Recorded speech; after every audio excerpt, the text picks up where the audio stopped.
All right. So we're at the commitment fee. We already went over that. Again, anything over 1,500, you want to question, see if it's, see if they can break it down. Anything over 1,500. The discount point, that is a percentage that's based on the sales price. This is a fee to the buyer for the luxury of bringing that interest rate down. Now, does it really matter if it's a 3% interest rate compared to a 2.5%? It could on the mortgage payment. I mean, without doing them, I mean, depending on how big it is.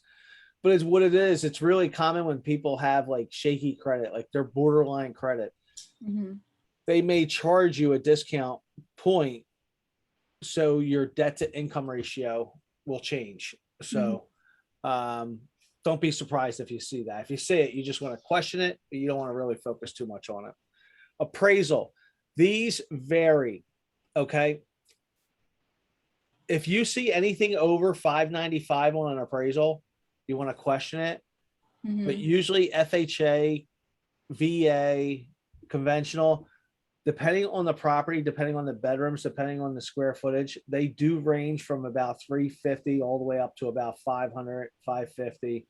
But anything over 595, I would probably question it. Because usually anything over 595, it must be a huge house. It must be like a multifamily, or it must be a commercial property. Okay. All right. Sometimes you're going to see reinspection appraisal fees. Even though they're putting it on here, they can take it off. They put it on here as basically, okay, this is going to be the worst case scenario. What this means is, let's say Art orders an appraisal. He goes out there, and appraiser says that, hey, we need some painting done and we need a handrail put up. That appraiser's not going to go back out there for free. He's going to charge $100 or $150. So sometimes you're going to see a reinspection fee under that.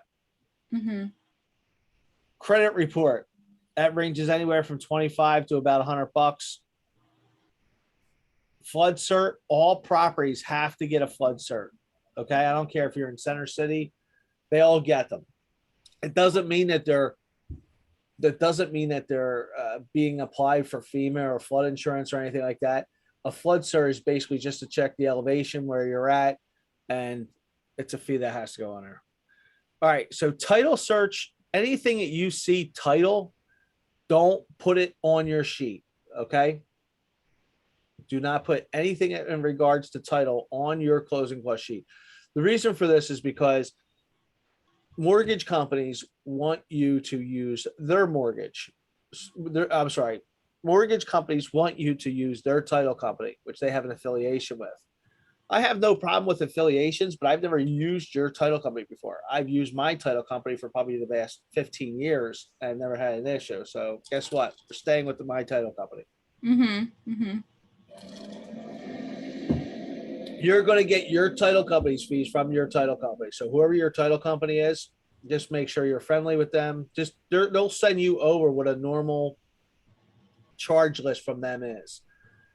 You never have to worry about the title policy itself because it's based on, and that's this guy right here.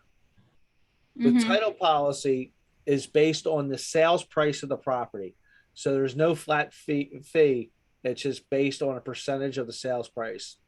So any title company that says that they can get a cheaper price, it's all BS. It's all state regulated. So unless they're eating it, unless they're putting it out of their pocket, I can't change it. Same thing. All right. So the only thing is, get friendly with your title company. Let them know if they have normal standard charges, put that in your system, and I can show you how to do it. It's a preference button, but on your closing cost sheet, if you do what you did on your seller's net sheet and use the same system, it'll auto populate. It'll come in as soon as you put in the sales price. Oh, okay. All right, courier fee. Courier fee is basically honestly, it's a bogus fee. A courier fee is back in the day before we had I don't want to say before we had wires. I mean, we always had wires, but we just never really used them. The banks used to come to the table with the mortgage papers and the check, and they used to mark that as a courier fee because they had to take all the paperwork. So that's basically what that is. They haven't removed that charge. You know what this charge reminds me of? It's the New Jersey when they do the commission and they take that $100 off or that 150 off your commission. That's what that is. That fee is no longer in existence, but they still use it and it's still out there. And every mortgage company uses it. I mean, no, to this day, nobody's getting on a bicycle. Nobody's FedExing anything. It's done by wire. It's done by email. So I don't. But anyway, that's just my opinion. So, but anyway, that's what a courier fee is. Mm-hmm. CPL. This is a closing protection letter. Mortgage companies do charge this. Usually, it goes anywhere from $50 to $150. This is to prepare the mortgage commitment and your final letter for when you go to settlement. Mm-hmm. Notary fee. That's actually pretty cheap. Usually they go anywhere from $20 to about $55, and that's to notarize your client's signature, depending on how many there are. So if there was 2 clients that were signing, it'd be $50. Okay. All right, we already went over the lender's title insurance, e-doc fee, wire transfer fee. You're going to see these things on there. They're going to add stuff on here. These categories are not on your normal buyer closing cost worksheet. You're going to have to add them in there. Do you remember where I showed you that? Yes. All right, perfect. And don't forget, it's a charge, not a credit. Okay. All right. Recording fees. Do you remember when I was telling you about the recording fees? No. There's 2 recording fees. One's a deed, one's a mortgage one. Yes. All right, perfect. The deed recording fee is always going to come from your title company. And that's going to be anywhere from $65 to maybe $100. It's really cheap to do. So what they do is on the seller side, when they prepare the deed, everybody signs it in front of the title company. They notarize it, but then they charge you like $65 to $85 or $100 to go and record this. So they're taking the old seller off and putting the new buyer on there. Mm-hmm. Right? But the mortgage company, and this is normal, they charge anywhere from $395 all the way up to $600. I've seen. It's more expensive to put a lien on a deed rather than to record the deed. Now, is it as much as that? No, I mean, they're making some money off of it, but what's happening is they actually now have to put a lien on that deed. The reason for that is because when a title company does their title search, they can see that there's a mortgage on the property. Mm-hmm. Okay. All right. HOA transfer fees. Now, in the beginning, this is probably going to be an estimate, but transfer fees, it's the same term as capitalization fee, one-time buy-in fee.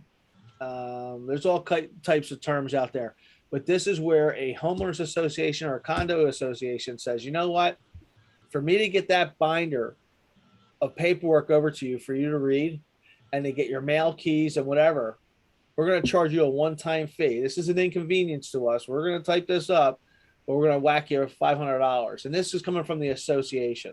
So whether it's a place like King's Grant or the place that you're at, their admin said, you know what, for me to get you acclimated into this area, it's going to cost you $500. But for that $500, you're going to get your condo docs, you're going to get your keys, you're in the system now. But that's a one-time fee that they have to pay. That does not include anything with your monthly payments or anything like that. This is a separate one-time, boom, you're done. Mm-hmm. Any questions on this?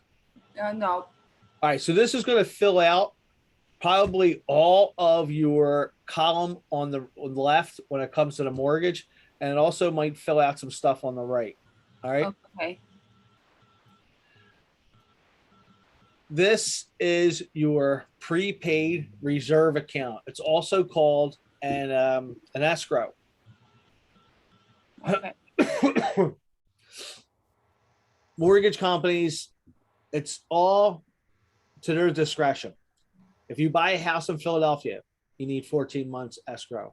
If you buy a house in New Jersey, it depends on the county. It really depends on the underwriter. They're going to determine how much they want in reserves. And this could be based off your credit. This could be based off, how much money you have saved, how much of a high risk you are. All right.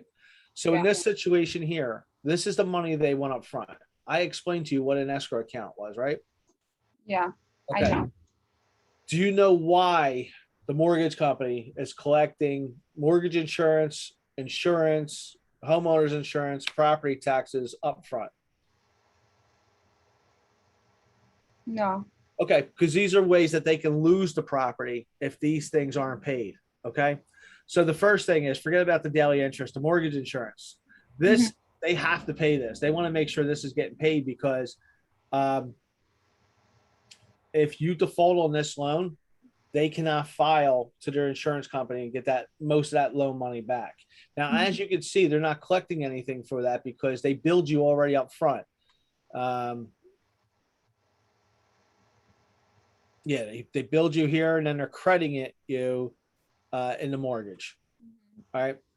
The second one is the homeowner's insurance. If you don't pay your homeowner's insurance and the house burns down, bank can't sell it. Bank can't sell ashes. So they want to make sure that there's an insurance company that is going to rebuild this house. So if the mortgage company has to sell it, the value's there. So because they didn't take any money from it yet, they want to bill a whole year. They want to see a whole year policy paid. Okay. Yeah. That's pretty cheap, actually. Taxes to the seller, nothing, because we don't owe them anything. We don't really care about that. That's actually going to be over. Okay. So in reference to this, this is the part of where the buyer reimburses the seller the taxes. So Mhm. this isn't going to go into your escrow account, but this is what the buyer is getting billed for. Mhm. Homeowners insurance and property taxes. The mortgage company only wants to see 2 months, and that's pretty cool. And that goes into an escrow account. So as you can see, they're not taking a whole year for a lot of these things. I'm going to jump down right here to the mortgage summary, the mortgage payment, Mhm. principal and interest. Just like I said before, that is for this month. So when they buy the house, they might be able to skip a month, but their first payment, that is going to go to that month's payment. Mhm. Hazard insurance, real estate taxes, mortgage insurance, and the HOA dues. These guys are going to go into that escrow account. So this way, when that yearly bill comes up or that quarterly bill comes up, the mortgage company will pay for it. They do not trust you, the buyer, to make the tax payment, the insurance payment, HOA payment. Now, if they allow you to do the HOA, then that won't be on there. But if it's on your payment, let them pay it. Yeah. What was my question? I had a question. What happens with this escrow money when they sell the property? You get whatever's left in there. It's just an account that they build up, and they pay it for you. That's the question I have. So let's say that homeowner's insurance was 900, but you're shopping online, you're doing new auto insurance, and the auto company says, "Hey, we can give you the same policy, the same coverage, but it's only going to cost you 750." Just send a deck page over to the mortgage company, and you're good to go, and that gets reduced. Okay. All right. So I know I spoke a little bit off topic compared to what we're doing, but do you understand the escrow account and the Yes. breakdown of the mortgage payment? Yes. Good. It's going to be easy today. All right. Transaction summary of the transaction, sales price, estimate more closing costs, all the prepaid costs, your funding fee. This is the total amount that you're coming to the table with. Now come your credits or your loans. Here's Mhm. the loan. Here's the mortgage insurance that you're getting financed in there. Total amount of credits. And now it's in bold for total credits. You subtract this from this, and this is what the buyer has to come to the table with right here. All right. So why are we doing this? Because according to state law, you have to now, so after, because of 2008, state law actually, you have to submit your estimate closing cost sheet. Now, do they have to match up to the exact penny? No, but they should be very, very close. They should be on a mortgage payment. Yeah, they should match up. On the money to the table, they could be off a couple hundred because your fees might be off a little bit, or they might not have a fee that you're charging. Mhm. Like they might not have arts. broker service fee in there, but you're going to Mhm. determine where that difference is. So, but here's the thing. Let's say your closing costs come up to $10,000 and they're coming out to 16,000. I would redo these sheets. I would look for, because you're missing something. But Okay. let's say they come up to 16,264 and you come up to 15,999. I'm not worried about $300. What you're looking for is the major glitches. Now, Yeah. your monthly payment, that should be spot on, unless you can confirm that their taxes that they got were wrong or their homeowners association was wrong. But they should know what this is. And that's probably basically about it. This, but your mortgage payment should match them. Mm-hmm. So the whole purpose of this is that it's like a compliance thing. So if the buyer ever claims fraud, they're going to look at the good faith estimate that the mortgage company gave them, and then they're going to say, okay, you, the realtor, did you get them to sign a closing cost sheet? Well, yes, I did. Oh, okay, everything matches up. But let's say you don't do this. And they could say, well, wait a minute. This mortgage company duped your client for like $10,000 and you didn't check that. Well, it's not my job to check it. I sell real estate. No, it's your job. This is your job. Oh, okay. Yeah. Yep. Okay. All right. So that's it on the closing cost sheet. The biggest one is always the buyer side because there's so many figures. The easiest one is the seller side. You knock that one out of the park. So you're not going to have any issues. Mm-hmm. All right. So, but now I don't know what he's actually going to be doing. Like timeline with you is like, I don't know how many hours a day he's locked you into doing the transaction coordinator.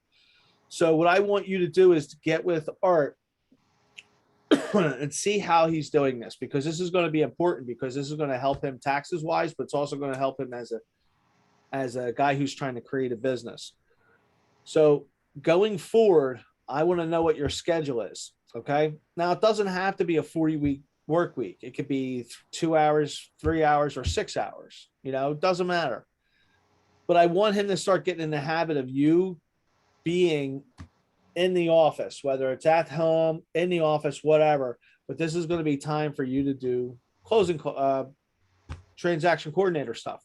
Yeah. Okay. So if he's going to do it consistent, like say he does it 3 hours a day, but you know what? You have nothing going in. That's where you need to create things for yourself. So when a typical agent, when they get to 24 transactions, that's when they really need a good full-time, or I'm sorry, a good part-time or beginning full-time transaction coordinator. Okay. If he's doing less than 24 deals a year, you're going to have space. You're going to have dead time. So it's your job as a transaction coordinator and the admin to take some of that stuff that he's doing off his table. So this way he can concentrate on lead generating and going on appointments, blah, blah, blah, blah, blah. So we're going to start off with the first one. I know Art does a lot of marketing. I guess the first thing is, besides the marketing, he needs to find out what your strengths are. Okay. And then compare them to what his weaknesses are. So let's just take marketing. Let's say Art stinks at marketing, but you love it. You enjoy it. You get it. You've done it previous, either in school or another employer. So even though he's trying to do it, whether it's on LinkedIn, Facebook, and he's all over the place, and say he wastes about 45 minutes to an hour each day doing it, you're now going to say, okay, look, we need to sit down. What's your plan here? What do you want to get from this marketing? And you basically are going to take it over. You're still going to tell him what to do. Hey, when you go out to the property, I still want you to do the video. Send it back to me. I'll do it. Send me the pictures. I don't want you posting on anything. We'll handle it on our end. And that's where you start to shine. This is where the icing on the cake is. So the main thing with you is to make sure the transaction goes smooth and the process the deal. But now we need to, add some more deals because we have some downtime. We need to build the business. Yeah. So in reference to marketing, you're going to be building the business, you're going to be building him up, and you're going to be putting that stuff on the internet. Well, is that all? No, you could be doing other things too. His open house stuff. Instead of him running around getting the closing cost sheet for the open house, printing up flyers, that is something that you can do as well. But the most important thing that you could be doing, and I know this is going to probably take a while, but you need to get control of that database. Okay. In Keller Williams, we have this thing. It's called a 33 touch system. All right. A 33 touch system. I'm going to see if we have it on here. Oh, I know I do. So I'm going to give you an example of a 33 touch system. Blah, blah, blah. Oh, no, put that way. Oh.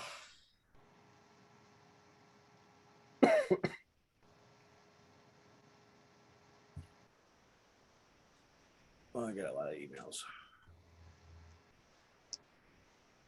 Where are you at? Where are you at? There we go. No, that's a tracker.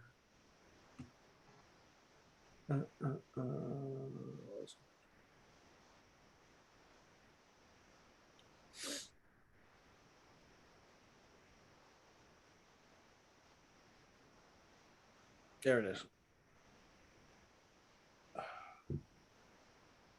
All right, so let me ask you this question. Do you know what a 33 touch is? Nope. Okay, great. So in the Millionaire Real Estate Agent book, the first one, Gary Keller, Mo Anderson basically said that if you have a client that knows you or that has done business with you, you need to reach out to them at least 33 times out of the year. And they systematically broke this down. They don't want you making 33 phone calls. They don't want you doing that. But what they want you to do, the whole purpose of this is to put your name in that client's head, whether it's something as simple as just sending out an Eagles schedule, a Philly schedule, or something that really pertains to them or their past deal or their area, the market's going up and stuff like that. So they're definitely saying, hey, you have to do at least 4 phone calls out of the year. So that's quarterly. So we do our phone calls in January, looks like March, and we break them all down. They're all put in here. Mm-hmm. But each month we have 3 or 4 things of ideas of to reach out to our clients. So in January, we do a phone call, wish them a happy new year, see if there's anything that they need. Renew smart plan. I have to think about what that is. New Year's resolution. We usually get our sponsors to pay for membership giveaways for the first month and stuff like that. Mm-hmm. Tax info. We get people ready for taxes in February. We let them know that, hey, don't forget about April. Do you have a CPA? We send out stuff for the holidays, Valentine's Day. And during this period, we actually thought there was going to be a lot of short sales. So we put that in there and it wasn't. Actually, the market took off. So then March came, we did Philly magnets, we did phone calls, we did a spring cleaning flyer that went out to our clients. So these flyers that go out to your clients, they can either be in an email form or they can be direct mail. You can print them up in color, write the envelope out and mail them out. So these are all things that you can come up with. And like our shredding event, we contacted a local state rep. We had about 3,000 people out there and we rented the truck for like $500. Mm-hmm. And we do giveaways for Easter and stuff like that. So don't try and recreate the wheel. I know Art has a Millionaire Real Estate Agent book. There's like a million ideas in there on what to do for your 33 touch. But the whole idea is to manage his database. So you're going to have what's called a 33 touch, an 8x8, a 12x12. I think that's it. The 33 touch is for the people that know you, have done business with you, and know that you're in real estate. The 8x8s are for people that Art just met. So he's going to handle the 8x8s himself unless he needs you to mail something out. Okay. The 12x12 are usually people that know Art or really don't know Art, know maybe somewhat that he's in the business, but they don't really talk that much. So when you do a calendar at the end of the year or a Phillies magnet or something like that, they get 1 touch per month and 12 months out of the year. Mm-hmm. All right. So, but this is an example of what you can do to help Art's business. So this way he doesn't have to worry about this. he can continue on with his lead generating. And that's the reason why I want you guys to get with each other to determine how many hours that you're going to be working and how approximate, like get an approximate dead time of how many hours that you're also going to be working, because that is going to, you're going to include your market, you're going to include that value in there and boost him to the next level. You also want to get a plan on increasing those hours. And then eventually after a year, you're going to basically fire yourself because you're going to become an agent, but you need to hire somebody for your position. So it's all about a growing game. It's all about how you can be more beneficial to his team now and in the future. But don't forget, you're not going to be here forever. You're going to be an agent soon, but you need to be able to at least have a system. And that's why it's so important for you to start your manual. Did you get that started yet? No, not yet. Oh, you're I waiting on a lot of information. But this is a good reason for the dead time now. So let's say he only needs you like an hour a week on the transaction side, but you can say, you know what, you need to pay me for 2 to 3 hours a day because I can work on the manual now. And if you need help with the manual, you're going to reach out to me or Susie, and we'll be more than happy to help you. But you need to create the manual, because here's the job, or here's the big thing. When I train a new assistant, they never have to call me back again. The reason for this is because my number's always there, but they call me back. Like I'd say like I probably get like maybe 1 or 2 phone calls a week, but it's because of that manual. Everything that we've taught you that you've learned should go in there, and it's going to change. You're going to add things in there. You're going to take things out. Things are going to change. Like you may, like our MLS may change again. So all the instructions that you put in for Bright, you may have to take out and put in for the new system. But this is going to help you when you transition to become an agent and that new person's there. So instead of them calling you 3 or 4 times out of the day for little questions, which I still don't mind, but if they have the book in front of them, they can find their own answers. You know? Yeah. Is there anything else you need to go over with? Not right now. I still have those like recordings from before, right? Yep, you still have the Zoom. They're on the Zoom, and I know I'm going to update the last one and this one. I'm going to put that under, not under Zoom, under YouTube. Yeah. It'll be under YouTube, so you'll have the videos. Yeah. But like I said, if you have any questions, just reach out. I know you got school today or tomorrow. So what I'm going to do is I'm going to do, I'll either get with you on Wednesday or Thursday just for a quick overhaul. I might send you a deal at the end of that class, and we'll go over it the following week. But you have everything. The only thing that I can add in, like if you and Art sat down and he said, look, I want you in this chair 3 hours a day, but we need to find stuff. But here's the stuff that I don't want to do. I don't want to do the marketing. I don't want to keep updating my database. I need to get mailings out. That's something I can structure in your time period, because we can structure what type of ideas we need to do, whether it's going to be print advertising, whether it's going to be email advertising, get a schedule of when it's supposed to go out, how to, his database, what he uses for a CRM. And that's basically whether it's Command that he's using or he's using a company called Contactually, and stuff like that. All right. So I know you still have family with you. Get with him when you can, and we're either going to meet on Wednesday or Thursday, but get with him because I want that time to be focused on, even if it's just 2 hours a day or an hour a day, I want it to grow, because I don't want this position to expire. I want it to keep on growing, because eventually by this time next year, whether it's still a full-time or part-time at 30 hours a week or a full-time 40 hours a week, or he has to hire 2 people, I want it to be able to grow, and I want him to pay you on the books. Now, I know an hour a day, 5 hours, it's not going to add up to that much, or if he's going to add more into that. I think once, if you get more than 20 hours a week, I want him to put you on his payroll because he'll see a bigger tax deduction in that rather than paying you under the table. But again, this is like I'm putting the horse before the cart before the horse. Uh, Uh-huh. but the main purpose for today is to keep that position there and to grow it in the future. All right. Yeah. Yeah. That's it for me, kiddo. Unless you have anything. No, I don't have yet. Can I have this, or Art has this 33 touch, like Yeah, the you one? want this? I'll give it to you. Yeah. Now, this changes every year depending on the market. But like, Mm-hmm. if you want to go over this with us, like if you want to sit down and go over your 33 touch for next year, I'll be more than happy to, because this is going to be based um, on what Art is going to be doing for his clients. Mm-hmm.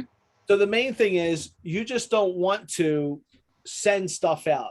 Anybody can do that. Oh, look, cute ad. I'm going to put it up. Boom. Valentine's Day. Who cares? Put that out there. Your marketing should bring you in money. Rule of thumb is that on your gross amount that Art brings in, 10% of that is supposed to go into marketing and advertising. But here's the thing. Marketing and advertising, it's huge. There's three pieces of marketing and advertising. One, to catch their attention.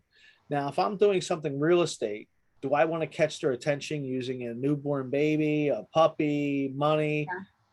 I want to focus on what my content is and how important it is. So after I catch their attention, I want them to read what I'm sending. Mm-hmm. So it has to be informative, it has to be important. But the most important thing is the ending part. I have to put something in there that's going to give them a reason to call me back. So here's the big question. If you were to send something to yourself and your call to action is, all I want to do is talk to you, okay? What are you going to send yourself, whether it's an email or a written letter? Why am I going to pick up that phone and call you? Okay. So if you can come up with that, that is it right there. That's it. You want them to call you back. And so whatever your call to action is. Now, if you're just sending something out that you don't want a response, hey, that's fine. Just send it out. The thing is, as soon as they open it, they're going to see Art Car and they're going to, okay, it's in my head again. But if you're looking to get leads off the marketing that you're sending, have a call to action. Okay. Okay. All right. That's it. Okay. Sounds All good. right. I'll talk to you later. Yep. Bye.